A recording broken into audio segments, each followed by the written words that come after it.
Let's look at gold, for example. So we've seen that gold is a safe haven. People are pumping all their money into gold. People are speculating that as the dollar and the euro is going through some uncertainty, people are putting their money into physical gold, physically deliverable gold. People that have always, over the centuries, placed money, all their money into gold as a safe haven. This has driven the price dramatically higher. And it's knowing how much weight to give the weakness in the dollar, the weakness in the euro, the current economic uncertainty will identify to you when to enter trades or when to exit trades. And let's have a look at the chart. This is a gold chart. We can all see that over a year, let's say we're looking at August 2010. Oops, sorry, let's go back. So we're looking at August 2010. We had, let's have a look, gold at around here. So we're looking at $1,250 or approximately. We've seen in a year gold has moved up to nearly $1,700. That as a market is a massive move. You're looking at growth that you cannot see in many other factors. People used to assume that they could make these kind of growth in stocks and shares. We're talking about commodities, physical products in which you can make great returns. And it is these factors that we try and identify and teach people within our courses. We'll talk more about our courses and how we help you identify to spot these moves, to maximize on these moves further on in our webinar. Now you've seen there's been ample opportunity within the gold market to enter and exit with making very good profits. As a long-term trader, you may have bought here in August at $12.50 and held on and made a great return. That's a great trade. We're not knocking that. A lot of people did that. We're long gold. We've done it as well. But as intraday traders, as prop traders, as traders, the kind of traders that we try and harvest, we teach you how to not only have that long-term trade, but also be able to maximize on, let's say, you buy at 1,300 here. You sell at 1,450 here. There's a trade already. So you've made $150 on your trade. You could sell it here, look to get out here, then you could buy it again here. And it's being able to identify when to get in and when to get out is what we try and teach people in our courses. Now, as traders, there's a number of factors we look at. We look at, let's say, how's the dollar doing at this level? Is there renewed interest within the dollar? Is there uncertainty within the economy? And we look at those factors to give us our entry and our exit, coupled in with the news that we put together and our own analysis. You can see at the bottom, this shows the amount of volume on how the markets have, over the last 6 months, the increased demand in the commodities. Commodities has now become the hot topic. Everyone wants to know about commodities. If you want to make money and you have an eye for commodities, these are the perfect markets to get into, because commodities present you with opportunities that are linked to fundamentals. Unlike stocks and shares, you need to know the intricacies of a company. You do not know everything that's going on within a company. With stocks and with commodities, if you know the fundamentals, if you know the drivers of that commodity, you'll be able to identify when that market's going to go up and when that market's going to come down. And we may be hitting a top. We may be coming to, it may be an overbought situation. But to be able to identify this, you need to know that how the external factors will affect it. And it's these that we're trying to make sure we give to you. And if you are able to identify these, then you'll be able to maximize on your profits. Let's look at corn. Corn has been an unusual market in which it's shown amazing growth. We're looking at growth in a year of over 70%. There's very few commodities, very few stocks that have returned 70% approximately in a year. Now, how can you maximize on this? How can you take advantage of this 70% growth? Well, you need to know about supply issues. You need to know who are the main producers, who are the main consumers, and if you know these factors and you know which ones are the big players, as we touched upon previously, you might supply issues. US is the biggest producer. So if you know the US is the biggest producer of corn, if they're having supply issues, that's going to affect the price across the board, because it's going to affect the amount of physical corn that's in the market. And if demand is exactly the same, then the price will only go up. But when do we know when supply issues, let's say price has been pushed too high? When is it too high? It's also being able to identify these factors. Because if the prices go up too much, what happens? Demand may be staved. It may slow down demand. And if it slows down demand, then the price will automatically come down. Because even though there's a supply shortage, there's also less demand, and the market will balance itself out.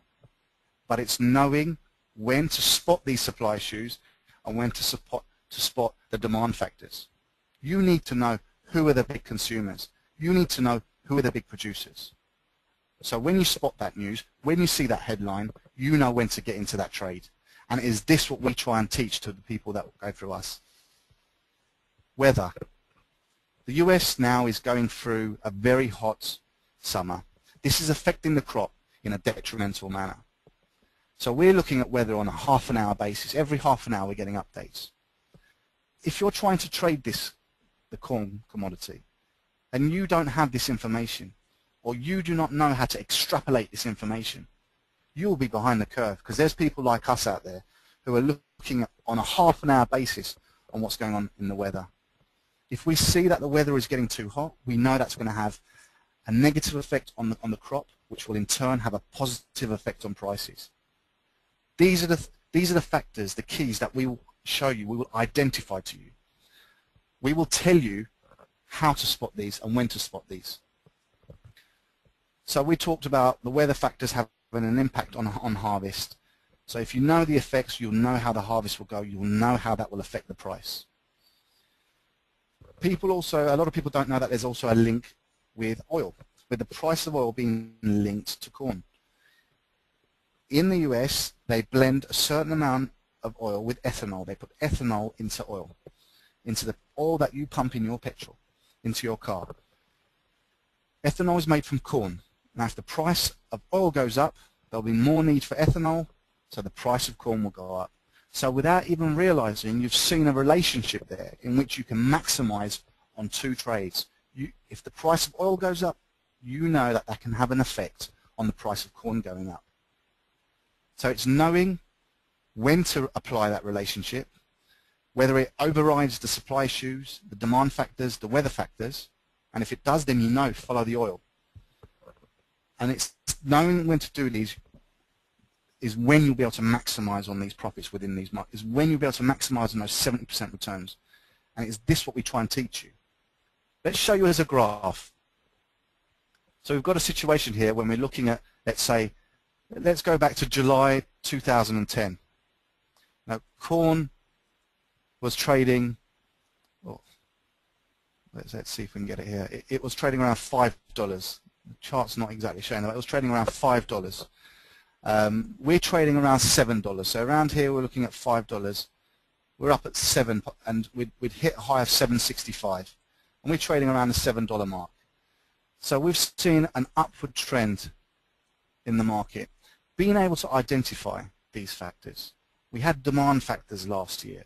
We had crop factors. We had very tight supplies. We knew these. We knew what effect these would have on the market. So we went long, and we went long round here. And we knew those factors weren't going away. Demand was still there. It was still going on. So we made sure that we kept in those trades. But we didn't just stay in one trade. We made sure that we maximized on intraday moves. Because as you can see, we've had ups around the $6. When it's come back down, to $5.50. These trades are ones that you can maximize on if you know what to look for. And this could be due to an oil move down, the number of factors, and knowing how that relationship can affect on a day-to-day basis will make you maximize your profits. Let's show you an example from today. And today has been a very busy day, one in which we've seen massive volatility. This is today's corn chart. So this is hot off the press. We're looking at moves, of massive moves. To give you an idea, we were trading today, let's look at 1 o'clock. Today, corn was around 7.01. By about 5 o'clock, we were looking at 6.84. It'd come off 15 cents. That's a big move. And if you had known where to get into these markets, when to get into these trades, you could have been selling here around 6.93. Look at that. Look at that red candle. The red candle indicates a sell-off. The blue candle indicates a buy. We could show you that if you were in at 6.93, you could have sold that. You could have maximized at around 6.81. Now we identified this trade. How did we identify this trade? We knew that there was oil was getting hammered. Oil today was over $5 down. That was a big move for the oil, and we knew that corn is linked to oil. So we were on the bearish side. We knew corn was going to come off today, and oil had its break in its move around 5 o'clock, which was around here. So we got into the market around that level at 6.93, and the market within a matter of minutes was at 6.81. It had a bit of retracement, but generally it stayed down here because we knew the oil was on its lows, there was bearish fundamentals entering the market, and there was a trade intraday. Today you could have sold 6.93s and paid 6.81s. Now to give you an idea, each quarter cent in the corn is $12.50. We're talking about a 14 cent move. We're talking about a move of over 65 ticks. On a one lot, 65 ticks at $12.50 a tick is a big amount of money. You do a 10 lot, you can imagine the amount of money you can make. And it's being able to identify these moves, putting on the right size, and maximizing on the moves on an intraday basis. So we've seen what's happened today. We've had a very busy day. You can see the volume. Now we've had massive volume today, and it's knowing when to trade. If you know that oil's coming off, you get into that market and look at the move down. You can maximize on that. That's on a 5-minute chart.